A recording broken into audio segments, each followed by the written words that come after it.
নমস্কাৰ সকলোলৈকে আমাৰ চেনেললৈ স্বাগতম জনাই আজি আমি ভাৰতৰ ইতিহাসৰ অন্য এটা গুৰুত্বপূৰ্ণ বিষয় মৌৰ্য সাম্ৰাজ্যৰ বিষয়ে আলোচনা কৰিবলৈ লৈছো এতিয়া মৌৰ্য সাম্ৰাজ্য আমি সকলোৱে শুনিছো মৌৰ্য সাম্ৰাজ্যৰ বিষয়ে এই মৌৰ্য সাম্ৰাজ্য আছিল অবিভক্ত প্ৰাচীন ভাৰতৰ এক বৃহৎ ৰাজনৈতিক শক্তি আৰু 322 ৰ পৰা 185 খ্ৰীষ্টপূৰ্বলৈকে মৌৰ্য ৰাজবংশই মৌৰ্য সাম্ৰাজ্যত ৰাজত্ব কৰিছিল আৰু ইন্দো গংগা সমভূমিৰ এই বৰ্তমান মগধ ৰাজ্য যিখন বৰ্তমান বিহাৰ বুলি জনা যায় আৰু উত্তৰ প্ৰদেশৰ পূব অংশৰ পৰা উদ্ভৱ হোৱা মৌৰ্য সাম্ৰাজ্যৰ ৰাজধানী আছিল পাটলিপুত্ৰ 322 খ্ৰীষ্টপূৰ্বত চন্দ্ৰগুপ্ত মৌৰ্যই নন্দ ৰাজবংশক ক্ষমতাচ্যুত কৰি এই মৌৰ্য সাম্ৰাজ্য প্ৰতিষ্ঠা কৰিছিল গতিকে মৌৰ্য সাম্ৰাজ্যৰ প্ৰথমজন সম্ৰাট হ'ব চন্দ্ৰগুপ্ত মৌৰ্য আৰু এই সাম্ৰাজ্য প্ৰতিষ্ঠা কৰাৰ চনটো হ'ব 322 খ্ৰীষ্টপূৰ্ব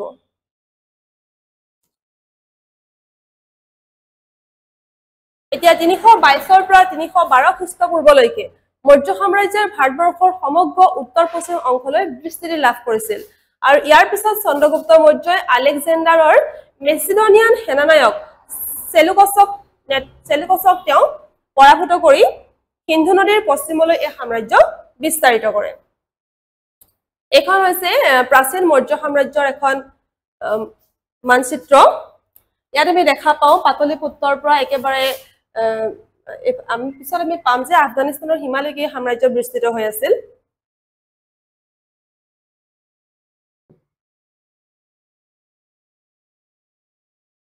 এতিয়া আমি জানিব লাগিব যে এই মৌৰ্যসকল আসলতে কোন হয় এতিয়া মৌৰ্যসকল কোন হয় হেয়া জানিবৰ বাবে আমি তেওঁলোকৰ বিষয়ে তথ্য থকা কেতবোৰ আমি পৌৰাণিক উৎসৰ বিষয়ে জানিব লাগিব প্ৰথমতে যেনে এখন গ্ৰন্থ হৈছে বিশাখা দত্তৰ মুদ্ৰাৰাক্ষ আৰু মুদ্ৰাৰাক্ষৰ উল্লেখ থকা অনুসৰি মৌৰ্যসকল আছিল ক্ষুদ্ৰ ইয়াৰ পিছতে গুজৰাটত যেটো জুনাগড় শিলালিপি আছে ৰুদ্ৰদমনৰ সময়ত লেখা জুনাগড় শিলালিপি মতে এই মৌৰ্যসকল আছিল বৈশ্য আৰু যিসকল বৌদ্ধসকলৰ দ্বাৰা লিখা যিবোৰ বৌদ্ধ টেক্সট আছে সেই বৌদ্ধিষ্ট টেক্সটৰ মতে এই মৌৰ্যসকল আছিল ক্ষত্ৰিয় এতিয়া মৌৰ্য ইতিহাস অধ্যয়নৰ কাৰণে আমি যিসমূহ ইতিহাসৰ গুৰুত্বপূৰ্ণ উৎস পাওঁ সেই সমূহৰ বিষয়ে আমি আলোচনা কৰিম তাৰে উল্লেখযোগ্য উৎস হৈছে এখন গ্ৰন্থ হৈছে মেগাস্থেনিছৰ ইণ্ডিকা এতিয়া এই মেগাস্থেনিক আছিল সেলুকছ নিকেটাৰৰ ৰাজসভাৰ পৰা অহা তেখেত এজন এম্বেছাডৰ আছিল আৰু তেওঁ চন্দ্ৰগুপ্ত মৌৰ্যৰ ৰাজসভালৈ আহিছিল আৰু তেওঁ ইণ্ডিকা নামৰ সেই বিখ্যাত গ্ৰন্থখন লিখিছিল যিখন গ্ৰন্থত তেওঁ মৌৰ্যসকলৰ বিষয়ে বিভিন্ন কথা সন্নিবিষ্ট কৰি থৈ গৈছে আৰু সেই গ্ৰন্থমতে তেওঁ মৌৰ্যসকলৰ যেটো এডমিনিষ্ট্ৰেচন প্ৰশাসন ব্যৱস্থা তেওঁলোকৰ যেটো 7 কাষ্ট সিস্টেম 7টা কাষ্টৰ যেটো ব্যৱস্থা আৰু তাত এবসেন্স অফ স্লেভাৰী দাসত্ব প্ৰথাৰ যেটো নাছিলে মানে মৌৰ্য সাম্ৰাজ্যৰ দাসত্ব প্ৰথা নাছিলে আৰু এই গুটে কথাখিনি তেওঁ তাত উল্লেখ কৰি থৈ গৈছে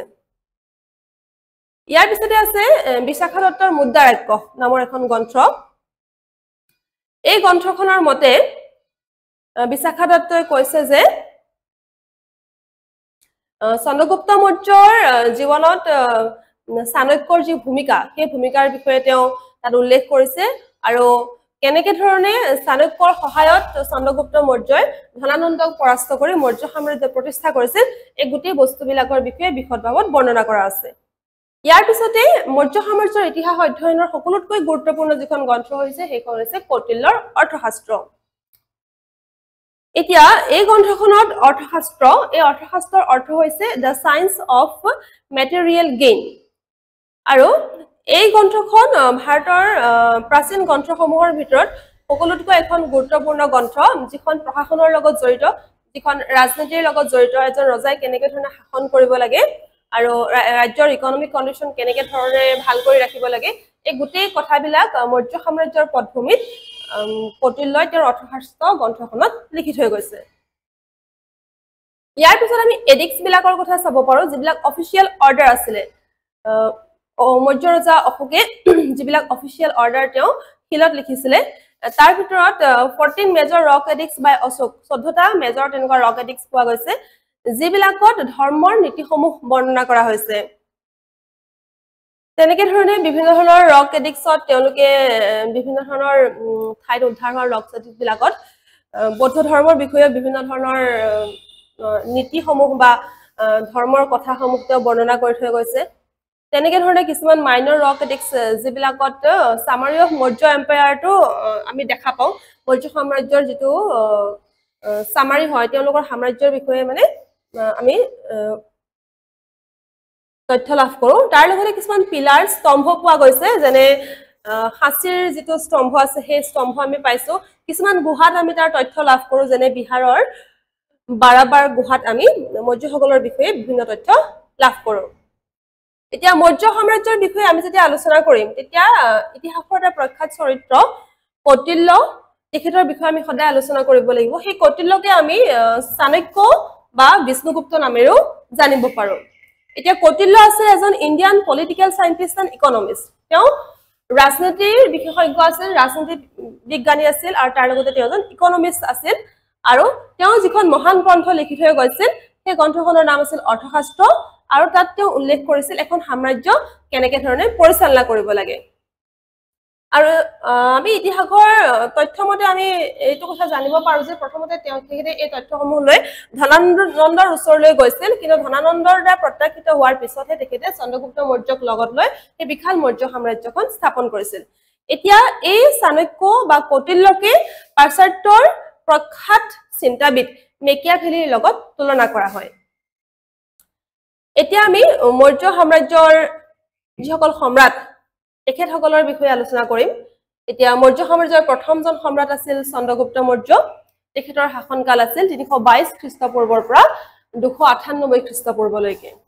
তেখেত আছিল প্ৰথমজন শাসক মৌৰ্যসকলৰ আৰু তেখেতে নন্দৰুলাৰ ধনানন্দক পৰাস্ত কৰি 322 খ্ৰীষ্টাব্দত কৌটিল্যৰ সহায়ত তেখেতে মৌৰ্য সাম্ৰাজ্য স্থাপন কৰিছিল আৰু 305 খ্ৰীষ্টপূৰ্বত তেখেতে সেলুকাছ নিকোটাৰক তেখেতে পৰাস্ত কৰিছিল আৰু হিন্দুকুশ পৰ্বতলৈকে নিজৰ সাম্ৰাজ্য বিস্তাৰিত কৰিছিল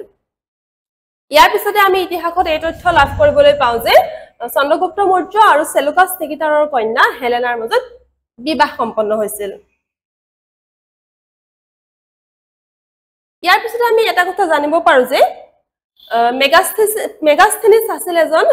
গ্ৰীক এম্বেছাডৰ যিজন চন্দ্ৰগুপ্ত মৌৰ্যৰ ৰাজসভালৈ আহিছিল আৰু তেখেতে এখন বিখ্যাত গ্ৰন্থ লিখি থৈ গৈছিল সেইখনে আছিল ইণ্ডিকা এতিয়া চন্দ্ৰগুপ্ত মৌৰ্যই জৈন ধৰ্ম পন্থাটোতে অনুকৰণ কৰিবলৈ লৈছিল আৰু পিছত তেওঁ চন্দ্ৰগিৰি হিললৈ গৈছিল তেওঁ ভদ্ৰভানুৰ লগত তেওঁ চন্দ্ৰগিৰি হিললৈ গৈছিল আৰু তাতে তেওঁ জীৱনৰ শেষৰ সময়ছোৱাত তেওঁ ষ্টাৰভেশ্যন আৰম্ভ কৰিছিল জৈনসকলৰ এটা ধৰ্মীয়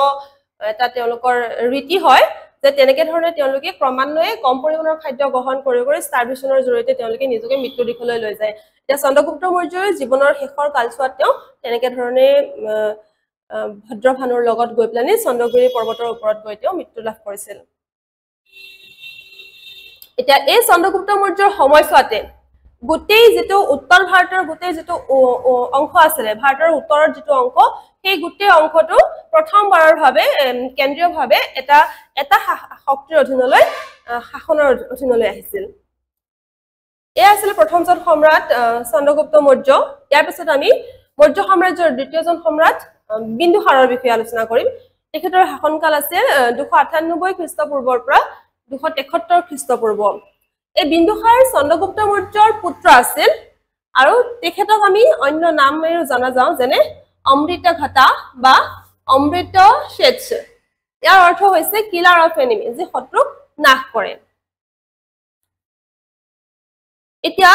বিন্দুসাৰে সাম্ৰাজ্যখন বিস্তাৰৰ যেটো নীতি সাম্ৰাজ্য বিস্তাৰৰ নীতি তেওঁ অনুসৰণ কৰিছিল আৰু তেওঁৰ সাম্ৰাজ্যখন তেওঁ দক্ষিণলৈ বিস্তাৰিত কৰিছিল যিখন সাম্ৰাজ্য চন্দ্ৰগুপ্ত মৌৰ্যই সমগ্ৰ উত্তৰ ভাৰতক আৱৰি প্ৰতিষ্ঠা কৰিছিল সেই সাম্ৰাজ্যখনক এতিয়া বিন্দুসাৰে দক্ষিণ ভাৰতৰ ফালেও বিস্তাৰিত কৰিছিল আৰু তেখেতে যেটো ধৰ্মপন্থা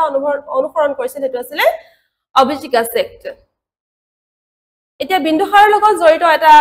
উল্লেখযোগ্য ঘটনা ইতিহাসত পোৱা যায় যে তেখেতে এন্টিওচাছ আছিল এজন গ্ৰীক ৰজা এই গ্ৰীক ৰজাজনক তেওঁ তিনিটা বস্তু তেওঁ ডিমান্ড কৰিছিল সেইকিটা আছিল সুইট ওয়াইন যে মিঠা সুৰা ফিক্স আৰু সফিষ্ট গ্ৰীক সকলৰ যিসকল ফিলসফাৰ তেনেকুৱা ধৰণৰ সফিষ্ট তেওঁ ডিমান্ড কৰিছিল আৰু তেওঁ সেই ডিমান্ডৰ উত্তৰত এন্টিওকাছে কি কৰিছিল কৈছিল যে আমি সুইট ওয়াইন আৰু ফিগ দিব পাৰিম কিন্তু সফিষ্ট আমি বিক্ৰী নকৰো আৰু যেহেতু সফিষ্ট তেওঁ বিক্ৰী নকৰে গতিকে এজন সফিষ্টক তেওঁ বিক্ৰী নকৰাৰ বাবে এজন এম্বেছাডৰ তেওঁ পঠিয়াই দিছিল ডেমাইকাছ নামৰ এজন এম্বেছাডৰ তেওঁ বিন্দুসাৰ ৰাজসভালৈ পঠিয়াই দিছিল আৰু তেওঁ সেই বাৰ্তাটো তেওঁ প্ৰেৰণ কৰিছিল এটা বিন্দুসাৰৰ দুজন পুত্ৰ আছিল সুমনা আৰু অশোকা বা অশোক এই অশোকেই পৰৱৰ্তী সময়ত বিন্দুসাৰৰ মৃত্যুৰ পিছত সাম্ৰাজ্য অধিপতি হৈছিল এতিয়া চাণক্য বা কৌটিল্যৰ বিন্দুসাৰৰ ৰাজসভাটো তেওঁ প্ৰাইম মিনিষ্টাৰ হিচাপে আছিল তেওঁ মুখ্যমন্ত্ৰী হিচাপে তেওঁ কাৰ্য সম্পাদন কৰিছিল এতিয়া বিন্দুসাৰে মুঠ 16খন ষ্টেটক 16খন প্ৰদেশক তেওঁ মৌৰ্য সাম্ৰাজ্য অন্তৰ্ভুক্ত কৰিছিল আৰু এইদৰে তেওঁ ভাৰত উপমহাদেশখনৰ প্ৰায় সকলো অংশই তেওঁ নিজৰ অধীনলৈ আনিবলৈ সক্ষম হৈছিল অৱশ্যে এটা অংশ তেতিয়াও থাকি গৈছিল যিখন কলিংগ সেই কলিংগ অংশটো বাদ দি বাকি প্ৰায় সকলোখিনি অংশই তেওঁ নিজৰ সাম্ৰাজ্যৰ অধীনলৈ আনিবলৈ সক্ষম হৈছিল আৰু সেইবাবে তেওঁ কোৱা হৈছিল যে কনকুৱাৰ অফ ল্যান্ড বিটুইন টু সিজ মানে আৰবিয়ান সাগৰ আৰব সাগৰ আৰু বে অফ বেংগল এই দুখন সাগৰৰ মাজৰ যে ভূখণ্ড সেই গোটেই ভূখণ্ডক বিন্দুসাৰে নিজৰ সাম্ৰাজ্যৰ অধীনলৈ অনাৰ বাবে তেওঁ কোৱা হৈছিল conquer of land between two seize